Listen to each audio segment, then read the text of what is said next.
Hello, everyone. I just wanted to clarify my statement a little bit, what I made earlier on Facebook. My post that I put that, everybody might as well be in quarantine for up to 18 months. Otherwise, you're going to contract COVID-19, coronavirus, whatever you want to call it. It's going to happen. All right. And a few of you asked for sources. A few of you asked a few other questions. I seen a couple of laughing faces on there, like I was crazy or I'm some sort of conspiracy theorist. Well, much of the conspiracy things that I have mentioned or stated ahead of time have indeed come to fact. All right, so this isn't a conspiracy theory, and we're not going to get into the past ones either. This is specifically about COVID-19 or coronavirus, the strain that is plaguing the world right now. Well, my source, the Imperial College, published an article stating, and it all goes underneath kind of the same title every single time you look at it. Grim future for a world, or grimmer picture than once thought, and blah, blah, blah, blah, blah. Well, basically, it's painting up a picture what is going to happen in the next what is going to happen until a vaccine is made and being able to widely be dispersed among the population of the world. Until that happens. First of all, they did a time frame on when that vaccine can be released. Well, the vaccine, there's already a couple of countries. Thankfully, I don't think that the article I'm sure the college knew about it, but they didn't choose to put that in there because it kind of I won't say contradicts, but it's based off of their findings, not another country's possible findings. But India has something out there. It's not a vaccine, but it is some sort of medication that they are already giving to their population, and it seems to be working and getting rid of the virus in people. India, of course, if you haven't read about it, that's because you haven't needed to. India is doing far better for such a large populous area, especially an area that is crammed together much more tightly than the United States is, and other countries even for that matter. India, which will have the highest population in the next couple of years, outflanking China, they have managed to contain this, and now their population is getting even better support from their medical community by giving out this, by getting this medicine. I don't know what it is, but they say they found something and it's working. So we'll see what happens with that. Second thing is, apparently the Australian government the Australian Biological Research has also been able to make a vaccine as of right now, and they've already administered it to a few humans for trials. So that is much sooner than 18 months. But even if the vaccine is made tomorrow, today, yesterday, it still needs to go a trial distance to see if there's any adverse effects of getting it. You know what I'm saying? Like, it might work great on you for the first year, but then after a year, all of a sudden, your liver shuts down or something, Who knows? Or you have a heart attack because of it. That's what they need to do with the vaccine. So, this article is saying this Imperial College article is saying that, yes, sure, you can have a vaccine out, but it takes time for it to actually be implemented, as well as there being enough made for global distribution, so everybody will get it. You know what I'm saying? So that could take up to 18 months. In the meantime, what's going to happen is the United States, among other countries, have already taken precautions like shutting down places like bars and restaurants and parks and all events, sporting events, stadiums, anything where a lot of people congregate. Even churches are no longer open. The only way you can eat at a restaurant is for pickup or drive-through in the United States anyway. All taverns are closed. It's a bummer. But that is to prevent the spread of the COVID-19. However, as this article states, you could be, right now, I think the magic number was the 6th of April, or indefinitely, or there's another term for it, but until further notice for schools, specifically schools. But you think we're going to go 18 months without sending our kids to school? I really don't see that happening. Also, what I really don't see happening is, even if we go to the 6th, where you have people staying away from other people, social distancing, all these other flattening the curve ideas that our government has implemented already. Basically, this article, the Imperial College article, states that this is all great and everything, but it's prolonging the spread, sure, but you're still going to get it for up to 18 months. Your window is 18 months.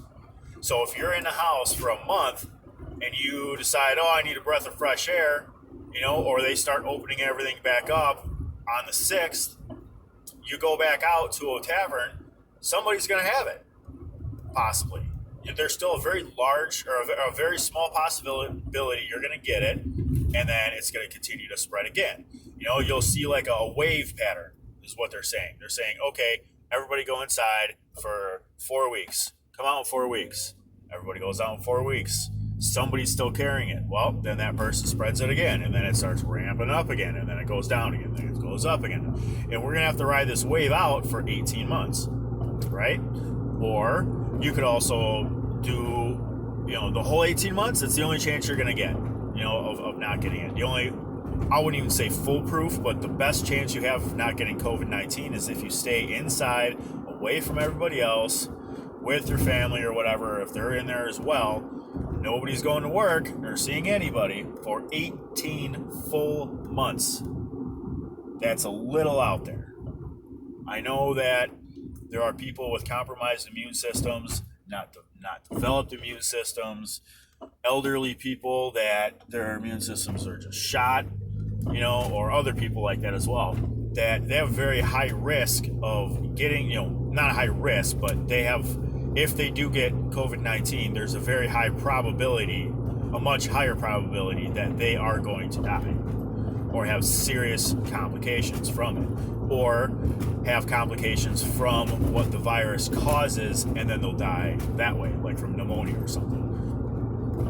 So it's pretty grim for the people like that. It's pretty grim for everybody, is what I'm saying. It definitely doesn't give you a very good picture of what's going on. And that's kind of the point. It's a realistic picture of what is going to happen in the next 18 months. Vaccine or no vaccine. Okay, well, no vaccine, everybody's just basically going to get it. That's why I jokingly said it earlier, a week or so ago.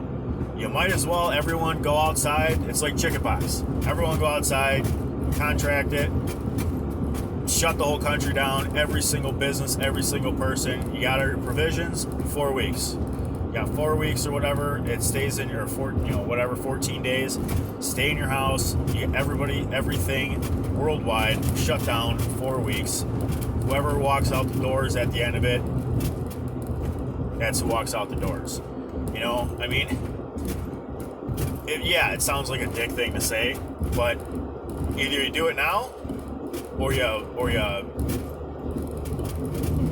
prolong it for the next 18 months, basically. That's all I was saying. And I have people in my family that have compromised immune systems, that are elderly, that could possibly die from this. I understand that. I do. And I'm scared for those people. I really am scared for those people. But I'm looking at it as a realist. Over the next 18 months, your chances of not getting the virus dwindle down to damn near zero. Okay, and that is what this article is saying. It's like, you might get it now, you might get it in 4 weeks, you might get it in 4 months, you might get it in 18 months, but you got to wait it out. If you have to, if you have a compromised immune system, those are the people that we need to support and keep locked away if we want to keep these treasures safe from this virus, which means no contact. So that's all I was saying. I stretched it out over 10 minutes, but 11 12 minutes, but that's what I was saying. I tried to put it into a very quick paragraph, but obviously what I've just said is a lot longer than just a paragraph. So, but that's the deal. That's what we're up against. We're against a global virus threat, global viral threat that is going to take out quite a few more people. The curve is either going to be steep and come down, or it's going to be long and flat. Yeah, I understand that the reason why they want it to be long and flat is because of things like ventilators and hospital beds, and there's not enough space for these people to be to be treated. There's really nothing to be treated. You get it. There's really nothing they can do. It's a virus. I mean, they can give you a medication and stuff like that, and hopefully you make it. They're basically giving you medication for the side effects, not for the virus itself. That's what they need a vaccine for. So, if you do get COVID-19, obviously, what they've been saying all over the news, you need to get tested for it. Now they have drive-through testing, so you don't even go into the hospital. You don't even leave your car, which is probably the best thing. But then go out, get tested, you turn up positive, go home. That's where you're supposed to go. Go home, no contact for 2 weeks, 14 days, period. Now you got to think of everyone that you contacted or that you talked to in the last previous 14 days, just in case you've already had it for 14 days. Now you got to think of all them people that you talked to, or breathed on, spit on, whatever, coughed on. You have to contact them. They might have it. Like Idris Elba. He's got it. He's a carrier. He feels a little crappy, but that's about it. He's not coughing. He's not, he doesn't have all these symptoms that are even the common symptoms. And they say that men my age can have it. I won't even know it. It's kind of a hard time of the year for this to come out too, because a lot of people just have dry coughs, because this is that's the most common side effect of COVID-19 is a dry, raspy cough. My son has had a raspy cough since about freaking December. November. So, does he have it? I don't know. But that's the thing.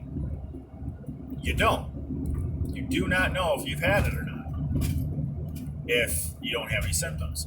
And now, I've also seen articles where people who have been cleared of the disease, of the virus, they go home only to come back and find out that a couple weeks after that, they test positive again. Meaning that it's in your system, it's not going anywhere. Your body's beating it back, but you still carry it, if you understand what I'm saying. Kind of like, what was that shit called? HPV. Damn near every human on the planet has HPV in one form or another. Depends on what you might have. One that wreaks havoc on your system, and you might have one that's just kind of sitting back and enjoying itself being alive inside you without destroying you. That's kind of like what it seems like is going on with this thing, is that you'll have it. You won't know it. You'll be passing it on to all these other people, but you don't know it.